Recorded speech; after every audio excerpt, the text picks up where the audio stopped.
আসসালামু আলাইকুম। আশা করি তোমরা সবাই অনেক ভালো আছো। আমিও ভালো আছি আলহামদুলিল্লাহ। আজকে কিন্তু নতুন লবি নিয়ে খেলতে যাচ্ছি বিআর র্যাঙ্ক ম্যাচ, তাও আবার স্কট ভার্সেস স্কট। চলো বেশি কথা না বলে ম্যাচটা শুরু করা যায়। Let get started the video. আর আজকে আমাদের লোকেশন ছিল কিন্তু হাঙ্গার। কেন জানি না আমার হাঙ্গার জায়গাটাতে নামতেই বেশি ভালো লাগে, কারণ এখানে এনিমি অনেক বেশি কম থাকে। যাই হোক, তোমাদের জন্য আমার কাছ থেকে ছোট্ট একটা ভালোবাসা। এখন মোটামুটি একটু লুট করে নিচ্ছি।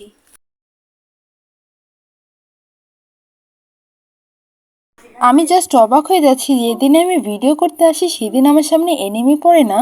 মানে আমি বুঝতে পারি না এটা কেন হয়, আমার সাথে নাকি তোমাদের সাথে হয়। এমনটা হলে কিন্তু আমাকে অবশ্যই কমেন্ট করে জানাবে। এখনো আছে 31 এনিমি, বাট আমার কিল আছে 0। বীর পালোয়ান শেষে সামনের দিকে যাচ্ছি এনিমি মারার জন্য, বাকিটা দেখি কি হয়।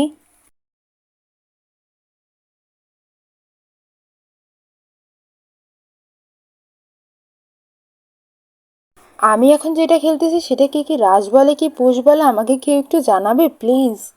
এখন আছে 13টা এনিমি, বাট আমার কিল এখনো শূন্য। সামনে বিশাল আকারের ফাইট চলতেছে, কিন্তু আমার টিমমেট সবগুলো চলে গেছে পরপারে, যাদের ফিরিয়ে আনা আমার একদমই সম্ভব না, কারণ আমার কাছে প্রপার হেলথও নাই। আই মিন মেডিকিট, যেটা আমার কাছে নাই। এখন বসে বসে ঘরের মধ্যে বসে দোয়া দুরুদ পড়া ছাড়া আর কোনো কিছুই করা নেই আমার। তার আগে দরজায় ভালোভাবে একটু গ্লু মেরে নিই। কি জানি এনিমি কোন ফাঁক দিয়ে ঢুকে পড়ে ঘরের ভিতরে।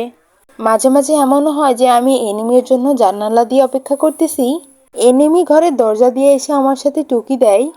যাই হোক, তোমরা কিন্তু আমার ভিডিওটা দেখতে থাকো লাস্ট পর্যন্ত। আমি ম্যাচটা ভুইয়া করতে পারি কি পারি না। সামনে কিন্তু ভালোই ফাইট চলতেছে, বাট আমি এখান থেকে কিচ্ছু দেখতে পারছি না, সবই এই ব্রিজটার জন্য। যাই হোক, ঘরের ভিতরে লুকাই আসি বললাম না, যমরাজ আমার সামনে। বাট আমি মরবো না, এজন্য পুশ দিতেছি বসে বসে। আমার টিমমেট গুলো বলতেছে রিভাইভ দেওয়ার জন্য, কিন্তু তাদেরকে এখন কিভাবে বোঝাই। এখন তো লাস্ট জন, যদি আমি বের হই তাহলে মৃত্যু ছাড়া আর কিছুই নেই। আর যদিও বা ফাইট নেই তাহলেও মৃত্যু অবধারিত। যতটুকু প্রাণ আছে ঘরের মধ্যে দোয়া দুরুদ পড়তে পড়তে শেষ করি।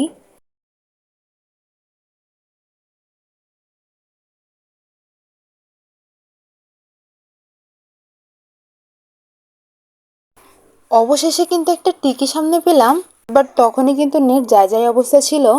এর মধ্যে আমার টিমমেটগুলো দেখি সবাই মনোযোগ দিয়ে আমার খেলা দেখতেছে।